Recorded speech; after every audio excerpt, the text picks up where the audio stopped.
and preteen girls and tech careers. Jeremy, tell us a bit about yourself and how you first met Sailor Moon.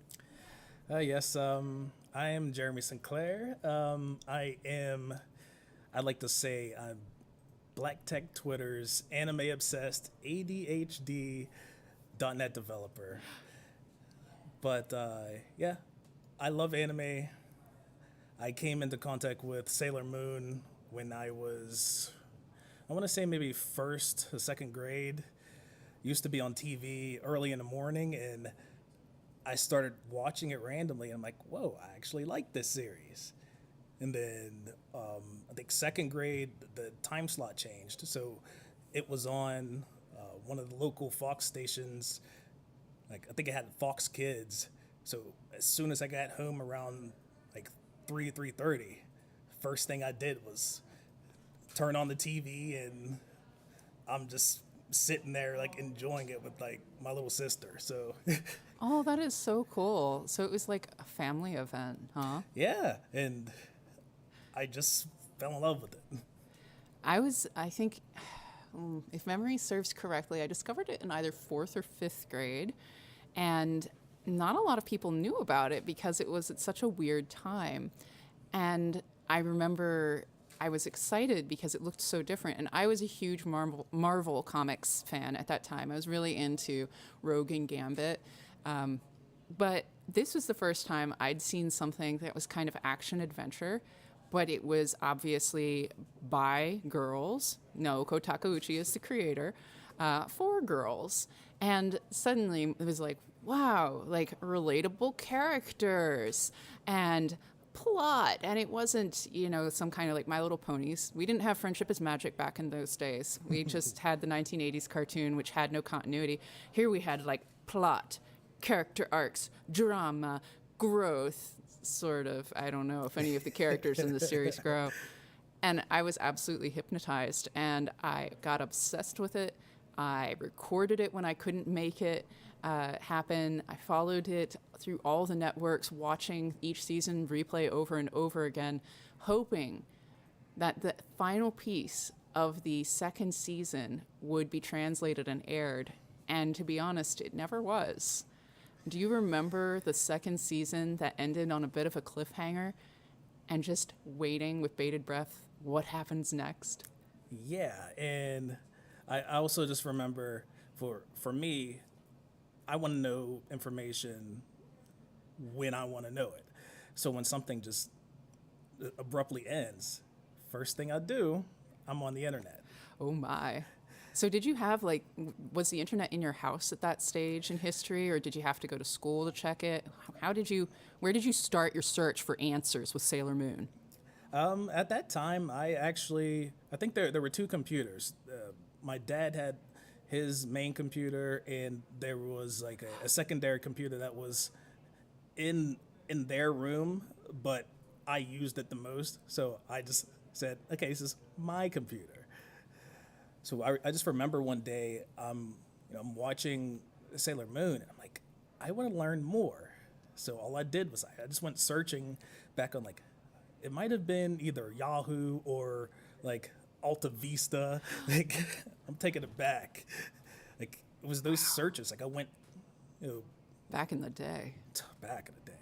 Like, I went through all this material, then that's how I found out there was a lot more out there than what we saw in America. So, like, I got to see like the Japanese versions of it. Yeah. And that was my entry into anime and actually picking up more. It was Sailor Moon, just doing that research on what's out there, and even knowing there's a whole other season that never made it over here. Yeah. On my side, I didn't have the internet at home. I was pretty poor and pretty rural, and we did not have connectivity where I grew up. So I would have to wait for the trip into town that had a trip to the library that happened every other week. And I'd get my half-hour internet time, and I'd be in there.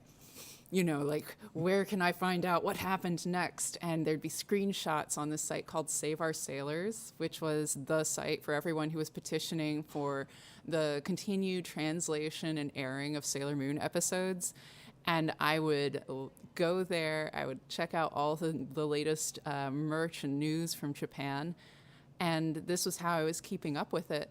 But I also, I started learning Japanese, and I ordered like the entire original manga collection from Japan because I was like, well, if I can't find actual, subtitled episodes, I'm just going to read it from the source. That is And awesome. that became a very, very, very long story with learning the Japanese language and how to read and write it. And I have a similar story because of me discovering the Japanese episodes. At that time, this is where Real Player was the GOAT. You have like these horrible quality like real media files that you download on like a 14.4 that take an eternity, and then someone picks up the phone and ruins it.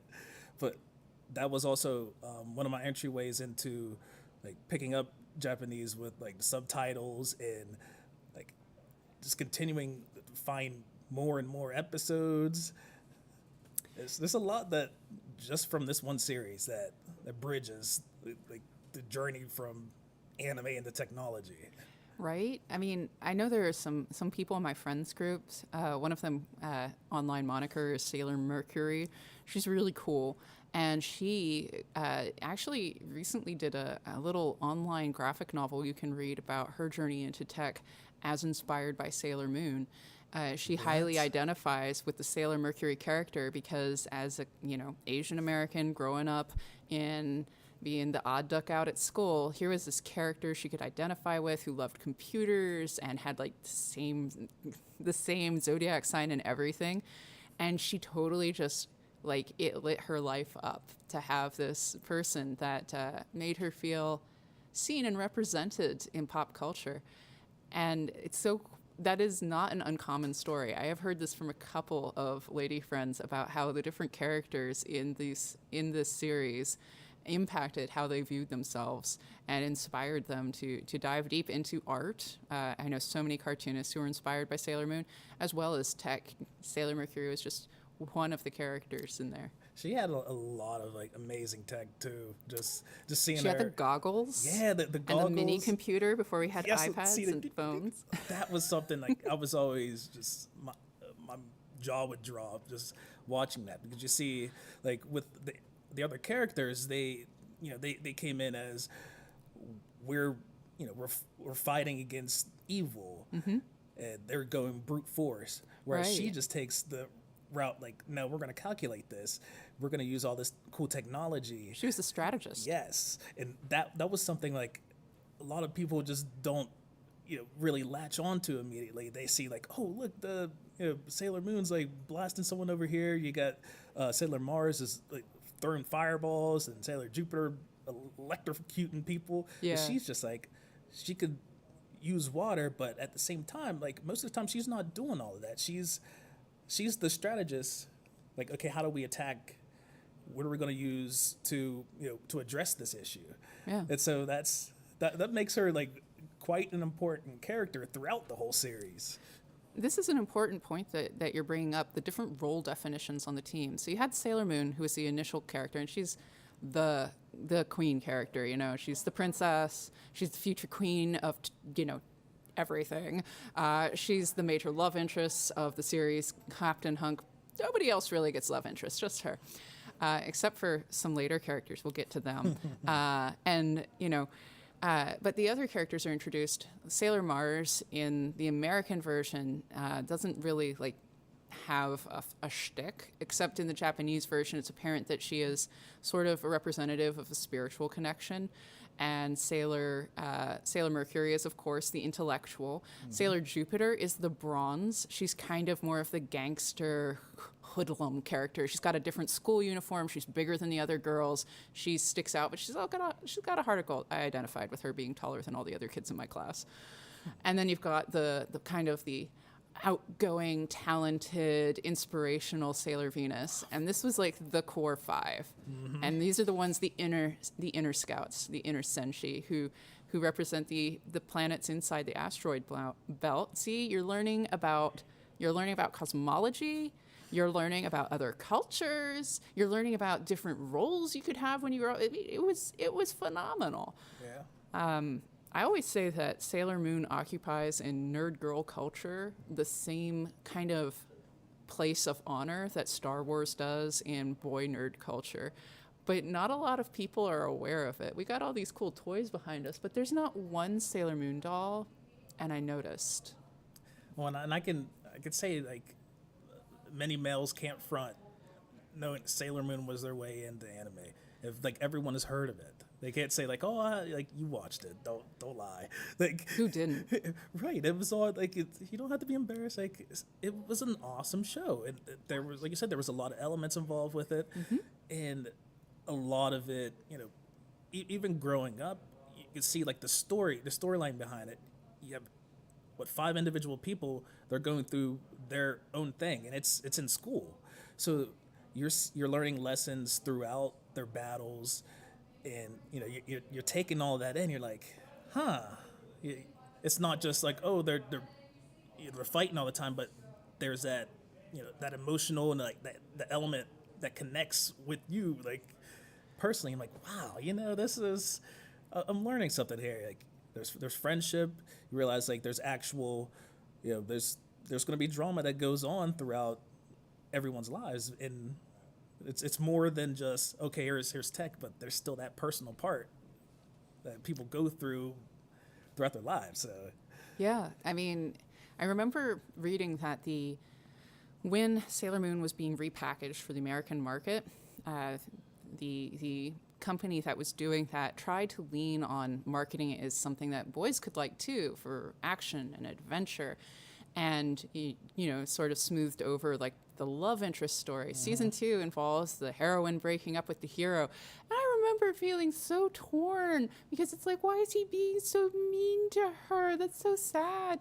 So it had a lot of things that were just inescapably marketed to the Japanese preteen and teen girl home market, and you couldn't cover it up with any amount of advertising. But it was surprising that it did take off with girls, and it did take off with boys too. The marketing didn't dissuade young women from looking into it, and the content didn't dissuade young men from getting into it either. It was popular and beloved by all, and you probably weren't going to see something like this hit again until My Little Pony: Friendship is Magic, many years later, which is, I think, a testament to, like you said, just the human side of that equation. Yep. It was really well done.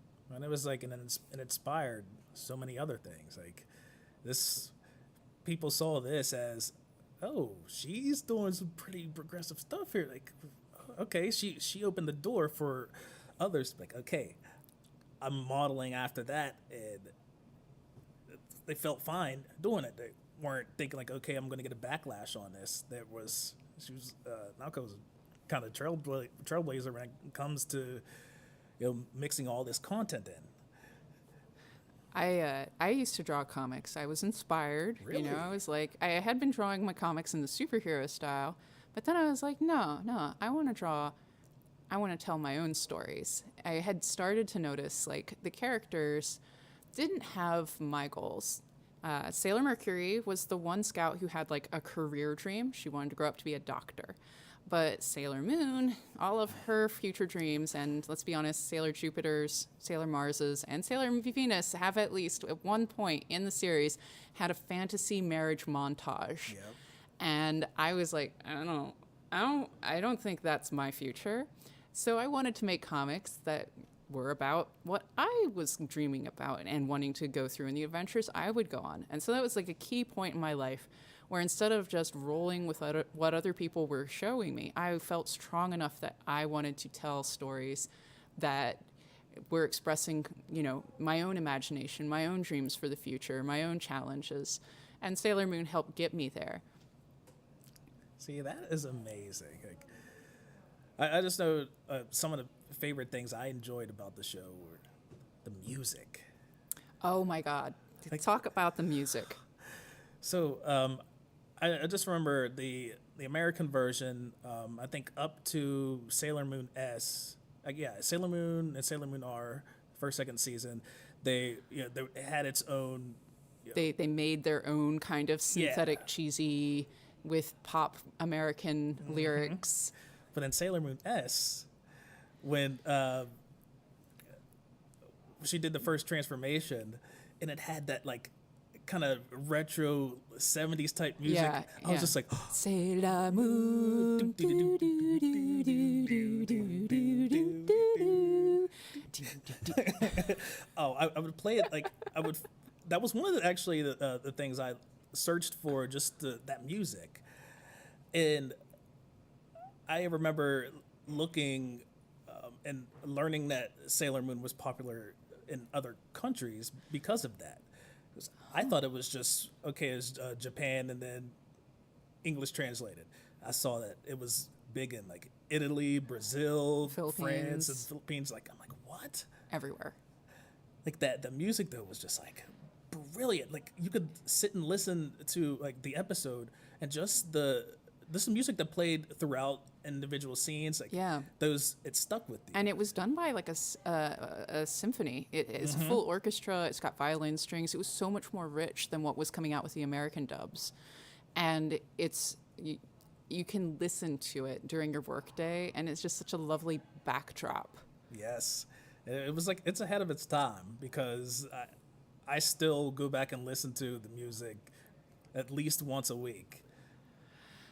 I bow my head to you, sir. I only ever had it on a bootleg cassette tape, so I have long since Oh. not been able to listen to the soundtracks from Sailor Moon. But you know what? This just reminded me. I remember the first website I ever really built. I mean, I built my first website on GeoCities to share the comics and art that I was making inspired by Sailor Moon. But my first big deal that I published was a site called mangapunk.com, and I built it using Drupal. And it was a community site for other teenage girls who loved anime and manga to get together and post their reviews, post their comics, etc.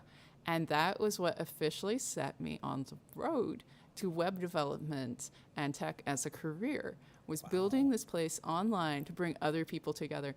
And I got to tell you, I met people from all over the world doing that. Teenage girls just like me, from completely different cultures, led completely different lives. Sometimes we still keep in touch, and I hear what's happening in their life. And none of that would have happened without Sailor Moon and the internet.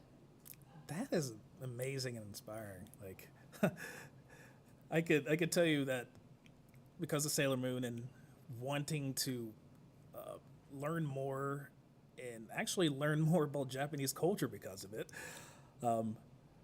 I got involved with IRC at those days. So I learned how to download things with IRC. I learned a lot more about issues around like transferring, building programs to handle automatic transferring and like pulling things from different channels in IRC, scripting more. And I believe, although not directly related, but I started programming, I believe it was like ASP actually, because I wanted ASP. to, my other obsession after this was like Dragon Ball Z, because Toonami at that Yeah. time, I was like, okay, I could watch Sailor Moon and then go over to Toonami and watch Dragon Ball Z. I'm like, okay, I see all these websites, I want to build my own. And it was directly related because of anime. So I watched so much of it, like, okay, I need to learn how to download it. How can I interact with other communities and like give me more content? Like, everything ties back because of Sailor Moon. Directly from that. It's funny, but today this seems like, oh, of course you go online and find people who like the same thing that you do from all over the world. That's not a big deal. But back then, that was weird. hard. That was different because usually you were just limited to the people in your class and your neighborhood. And here it's like, not all those people were into the same things in the same quantities that you're into. Like, people did not want to hear me talk for 2 hours about my theories about what happens next, or my, like I read forward into the series and there are these three characters who are women but also men, and I need to talk with someone about this right now. Right. Not a lot of people in my community would tolerate this for very long, so I had to go online and find other people to talk with. Otherwise, like, it would have been a very sad existence.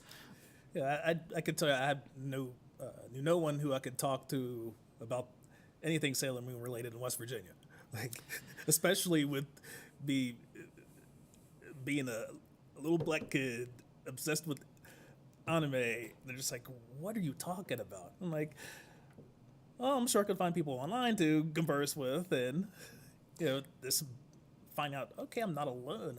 I have the same likes. There's more for me to discover. People who've seen more and know more. So that opens that conversation. And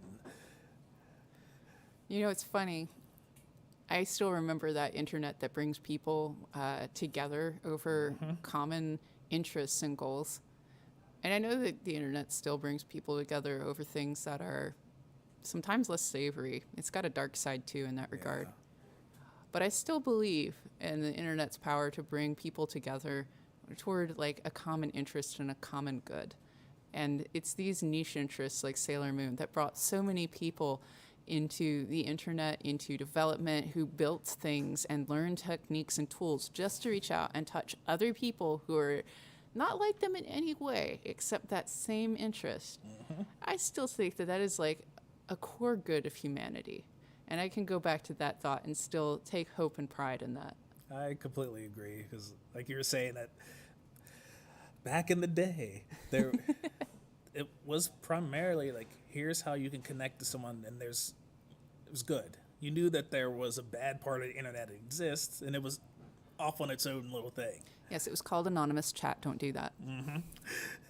But it's nice to know that just this one little show was enough to spur all this interest, and you just didn't really know that there was so many other people who had that same spark. Yeah. And it could spark an interest in other countries, other cultures, art. And I met people who I never would have met otherwise. One of the young women I met, she was Cree, and she's gone on to become a documentarian, publishing documentaries for the Canadian broadcasting, like their version of BBC. And it's just so cool. I never knew that back when we met, I was a waitress, and she, had another workaday job, and we were just young people trying to figure life out. And we've come so far and done so much united by our common interests in these things. And we never would have done it if I hadn't built a dang site. See, I like that. I like hearing the stories like that, because it, just brings me back to, okay, why did I start doing this in the first place? Because I know people kind of forget, how did I get into this? What was my initial drive? And just kind of remember that nostalgia. Yeah, I can't wait to see what future generations are like what is inspiring them to get into their tech career and do their cool things. I imagine that there must be something like Sailor Moon that's driving people to build and interact across boundaries and borders, and I can't wait to see what that is and hear those people's stories too. Yeah, and I hope they have that same type of excitement that we Definitely. had with this. All right. Well, thanks for tuning in. And if you're interested in Sailor Moon, reply on Twitter or drop a comment. It's always good to meet a fellow Moonie. This is great. Been a real pleasure, Jeremy. Thank you. Same, likewise. We didn't even get into the cool part about the love affair between the cousins. Yeah. Or how that final season never got translated. Oh, man. But we focused on the tech side. Yeah, that's a longer discussion. We might have to circle back to it sometime. Part 2 for maybe Link 2023. Yeah, I dig it. I dig that too. All right, let's get out of here. All right.